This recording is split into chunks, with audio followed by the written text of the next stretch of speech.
Paul McGuire Grimes, ABC, Minneapolis. John, it is really great talking to you. I really love your work, and I just think it's so special that you're making unique, original movie musicals. So thank you for this.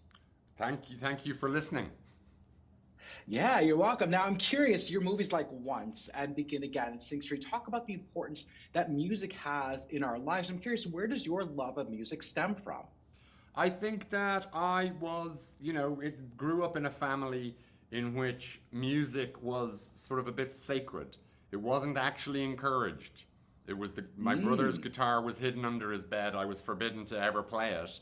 The piano was, I think, locked for the beginning of my life because it was bought as a piece of beautiful furniture. And my mother would take out the record player when she chose to play Christmas records. But it made those times magical.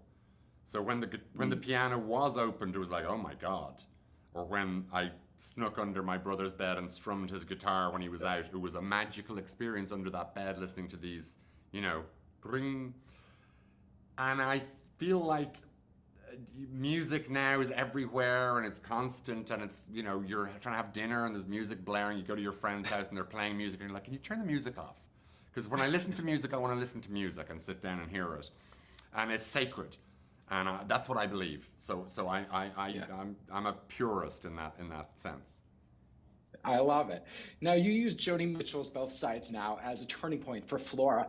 I think it's a perfect song, one of the greatest songs of all time. What makes it stand out to you? I mean, I love that song, but funnily enough, it wasn't necessarily that song per se that Mm, drew me to using it for that scene. I was very lucky to be able to get to use it. It was more the performance of that song. It was yeah, more about the visual way that she's doing it that I felt would be very. If somebody, because this is a film about a guy who's kind of curating the internet for Flora and showing her which way to look, because she hasn't looked at it in that way. If somebody was to point me to that particular performance, I would understand that and decode that in a very meaningful way. Specifically, that performance. Like, what is Jesus? That's an incredibly right. powerful song, but also it's the context that of somebody saying you should look at this scene that is so amazing. So it's not so much about the song; it's about the way Joni Mitchell stands back and lets the song do its thing. She's not singing 1,000 notes per word. She's not showing off on the guitar, and she's beautiful, but she's not. She's not. It's not about her.